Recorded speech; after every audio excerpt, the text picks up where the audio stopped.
Bonjour à tous, c'est Claire, bienvenue dans cette vidéo où je vais vous présenter The Animal Wisdom Tarot. Alors, c'est un tarot qui est très très beau et qui est basé sur les animaux, et donc je m'en sers aussi pour travailler avec les animaux totems, même si les couleurs sont assez, vous allez voir, c'est des couleurs assez pastel, donc c'est pas très réaliste au niveau des couleurs, mais je trouve le livre très bien fait, et puis j'aime bien les illustrations. Donc, donc ça s'ouvre, hop, comme ça. À l'intérieur, on a le jeu et les cartes. Alors, je l'utilise pas très souvent, donc je l'ai pas mis dans une pochette, mais par contre, ça va pas tarder parce que c'est pas pratique du tout cette boîte-là. Alors, je vous montre le dos, qui est mignon comme tout. Et puis donc le petit livre. C'est déjà un livre assez correct. Donc c'est le deuxième pack que j'ai de cet éditeur qui est dans ce format-là. L'autre c'est celui des anges déchus. Les livres sont bien faits, puis ils sont en couleur. Voilà, on a la carte en couleur. Franchement, c'est vraiment chouette. Et on a un livre qui est quand même, que je trouve assez extraordinaire. Donc, il y a une explication de qu'est-ce que c'est qu'un arcane majeur, un arcane mineur. Alors, avec aussi après une explication des quatre suites. Une explication assez intéressante. La suite des branches, au niveau traditionnel, elle correspond au bâton. L'élément, c'est le feu. La couleur, c'est le rouge. Il y a un tout petit paragraphe pour expliquer. Et je trouve que pour apprendre, c'est très très bien fait. Puis après, on a les cartes de cours qui sont pas du tout... on n'a pas page, cavalier, etc. Donc il y a la correspondance à chaque fois et l'explication. Après, il y a un guide des nombres. Donc ça, c'est intéressant. C'est très intéressant. Des exemples de tirages, c'est toujours les mêmes, mais quand on commence, on est content d'avoir des tirages, même si c'est des tirages classiques, donc passé, présent, futur. Un tirage plus intéressant là, avec le présent, les pensées, les sentiments, les directions qui sont données par l'esprit, la sagesse intérieure et le futur. Voilà, après on a un tirage pour les amoureux, on a la celtique, donc ça, celle-ci, elle est assez classique. Voilà, un exemple de lecture, ça c'est bien pour les débutants. Hein, donc on a les cartes et on voit comment est-ce que ça a été interprété, ça c'est super. Et puis après, on a pour chaque carte une explication avec aussi donc la carte représentée en couleur en grand. Et au niveau traditionnel, comment est-ce qu'elle s'appelle? Par exemple, là, le magicien s'appelle le messager de la magie.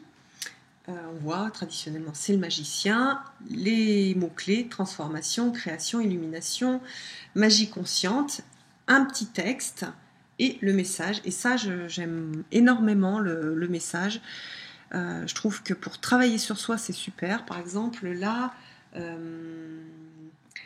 ressentez, ayez confiance et utilisez la force que vous avez à l'intérieur. Donc c'est vraiment des messages pour sentir en fait la puissance qu'on a en soi, la capacité qu'on a à réaliser les choses. Donc, moi j'utilise beaucoup les cartes pour ça, et je trouve que c'est un super ce jeu-là, c'est un très bon compagnon de vie, quelqu'un qui va vous aider à avancer et à traverser les épreuves de la vie. Dans l'explication de la carte, on a la description quand même de la carte, avec là le fait que, par exemple, l'aile soit sur le haut, qu'est-ce que ça signifie, une sur le haut, une qui va à l'esprit, une autre qui va à la terre, à l'ancrage. Qu'est-ce que les corbeaux vont... quel est le rapport en fait du corbeau par rapport à la carte? Et c'est là où on retrouve donc le lien avec les animaux totems. Et voilà, moi j'ai bien retrouvé les explications et le lien et la signification des animaux totems. Donc, voilà, je trouve très bien. Donc ça, même pour les arcanes majeures, je vous montre, hein, pardon, même pour les arcanes mineures.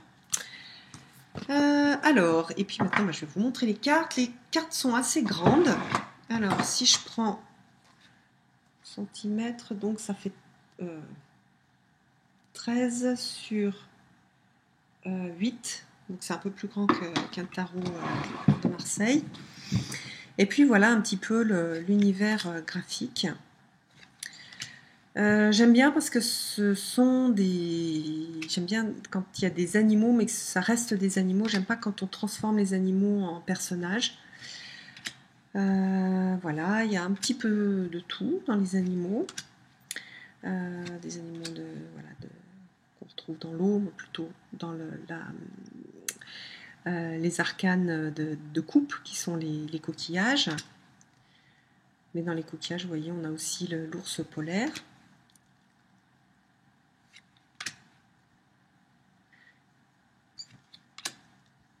Le crapaud, le coyote, le daim.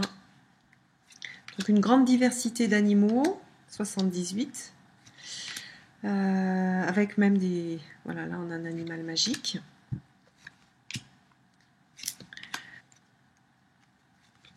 On a et des animaux très lumineux et des animaux sombres, qui sont plutôt des animaux de nuit. Voilà, on a un bison, des chiens de prairie, un héron, coq.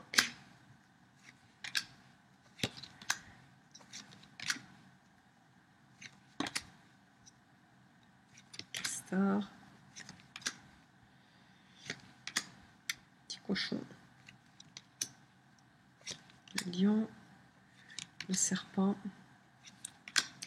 Il a quelque chose de touchant. En intuitif, ça ne marche pas du tout, à moins de vraiment connaître très très bien les animaux. Donc je l'utilise moi beaucoup avec le livre. J'utilise aussi la connaissance que j'ai des cartes, puisque je n'ai pas forcément besoin d'avoir d'image pour savoir ce que la carte signifie. Mais je trouve que c'est dommage. En fait, voilà, ce que je fais, c'est que surtout je l'utilise dans un cadre d'animal, enfin dans des interprétations liées aux animaux totems, donc soit pour avoir une information, regardez comme mignonne, sur les animaux totems qui peuvent aider en fait. Par exemple, peut-être des cartes, ça peut être une carte support que je vais rajouter avec un autre jeu, sur un autre tirage avec un jeu de tarot. Ou alors des cartes que je vais utiliser pour mettre quelques cartes sur mon autel pour faire des petits rituels. Et pour ça, il est très bien. Puis en plus, comme les images sont douces, voilà, ça s'y prête bien. Je vous ai fait une review d'un autre jeu auto-publié qui est le Tarot et Sico. Par exemple, ces deux jeux, ils vont très très bien ensemble. Si je prends un exemple,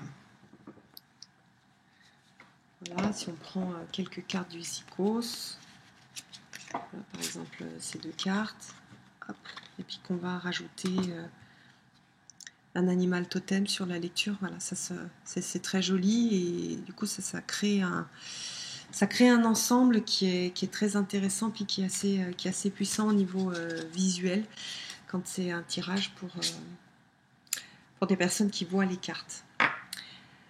Et puis c'est aussi pour moi, c'est-à-dire que quand il y a une harmonie dans les cartes, je fais jamais de tirage en mettant même quand je fais par téléphone, en mettant des cartes qui vont pas ensemble, parce que ça m'aide beaucoup au niveau intuitif quand les cartes racontent quelque chose et qu'il y a une sorte d'harmonie en fait dans le tirage, même si j'utilise plusieurs jeux différents.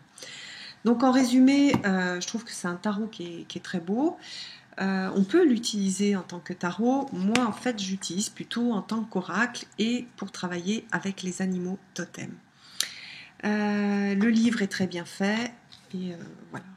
J'espère que ce jeu vous a plu et puis j'espère vous avoir fait un petit peu rêver. Et je vous donne rendez-vous pour une prochaine vidéo. Bye bye!